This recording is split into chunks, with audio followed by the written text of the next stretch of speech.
Hi guys, this video is to cover some changes in version 2.1 of Immersive HUD. Now I've just released this and there are a few features that people have wanted and I wanted to put back in or include, and I'm going to show them to you in this video. The first and probably, I don't know, one of the most important changes I think is the option to completely disable Immersive HUD. So if I just disable that and then go back, everything is back to normal. And the reason I've added that is that shuts down all the scripts. That shuts down all the scripts. So if for some reason you want to uninstall Immersive HUD, I've no idea why you would, or perhaps you wanted to do a clean save before updating to a new version, you shouldn't need to.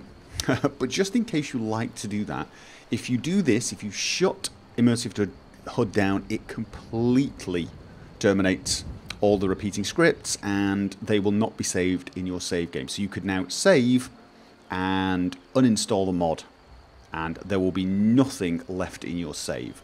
So that's just one little feature that I decided to add, and I've decided to sort of add this feature to most of my mods from now on. So let's turn it back on. The next thing I added was the option to always have the crosshair on.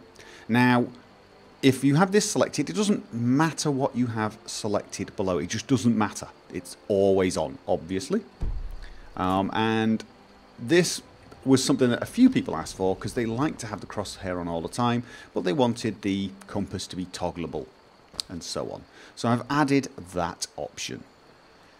Now the next option, I'm going to set a few things here. The next option is force crosshair to hide. Now this is turned off by default. This is something I used to use in earlier versions, but I removed because on about 2 out of 10,000 people, there was an issue with it moving the crosshair.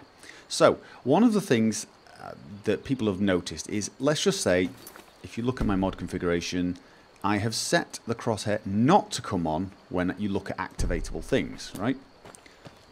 But you'll notice when I got near to him, or when I look away from him, the crosshair comes very briefly back. That's because the game and the mod are fighting for control.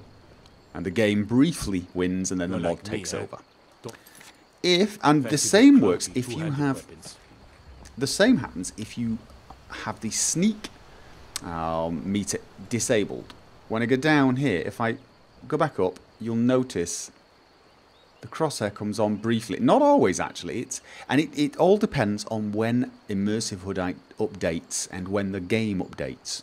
But usually you'll notice a brief pause. This is because Immersive HUD updates the heads-up display every half second. Every half second. So if the game does something like show the crosshair, it takes about half a second for Immersive HUD to react. I don't want to set it any faster than that because there's no need. If I set it for sort of like every 100th of a second, you'd still see that, but it would only be a brief flicker. You'd still see it, but it'd be a brief flicker. But the script would be running 100 times a second, which I don't want. Twice a second's easily enough. So I've added this option, or I've re-enabled this option, force crosshair to hide. And what this does is, if it's supposed to be a hidden crosshair, it will hide it. So now when I go up to someone, no crosshair. Same when if I sneak and stand up, nothing. So there's no flickering crosshair anymore. If I put it back, it'll reappear. There you go. So, and obviously, it all depends on what your settings are, because I actually like to have this working when I have activatables, but obviously I don't like to use the sneak meter, so I actually like it coming on now, but when I sneak, I don't like it coming on like that. That does annoy me. So that's one of the things I will be using. Again, the reason I disabled it was some people were reporting that when I add this feature, the crosshair was not quite center when it reappeared. If for some bizarre reason that does occur for you, you're going to just have to turn this off. And don't worry if it's moved your crosshair in the mid-game, turn it off, save your game, restart the game. When you get back in, your crosshair will be back because everything restores to defaults, and when it loads the game, if this one's set to off, it won't do it. But I like to use it. So there you go. We've got that option now. Now, another option I did add in a recent version was the fast fade option. When I sprint, you'll notice my stamina goes, there you go, goes down. And when it gets back to full, it takes a few seconds to disappear. In fact, I think is it 5 seconds, 6 seconds? It's quite a long time, actually. And for me, this is really annoying. There you go, it fades. And I added the option to, well, I made it fade very fast. What I've done now is I've given you the option to enable fast fade. So if I enable fast fade for stamina, if I run now, as soon as it gets back to 100, it disappears instantly. And I've enabled this for all three. Now you might wonder why I've added an option for it instead of enforcing it. Well, the reason is simple. Because there is a half-second delay, at least, and of course some people are going to get bigger delays depending on if their system is under strain, it might take a second before the health or stamina shows. And if you're losing health fast, and a second could be the difference between life and death. So it's completely up to you if you want to use this. I think myself, I'm going to use Magicka, stamina, but not health. Stamina generally doesn't run down that fast.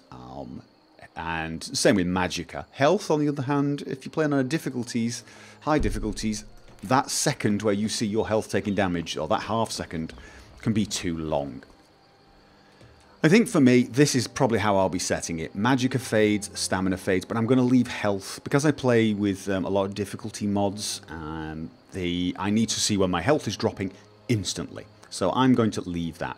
And also, if you're using some strange mod that affects health, Magicka, or stamina in a way that doesn't show up to the game normally, hopefully you can then disable this. If it's not working for your mod, your character, or your collection of mods, you can disable whichever one seems to be giving you trouble.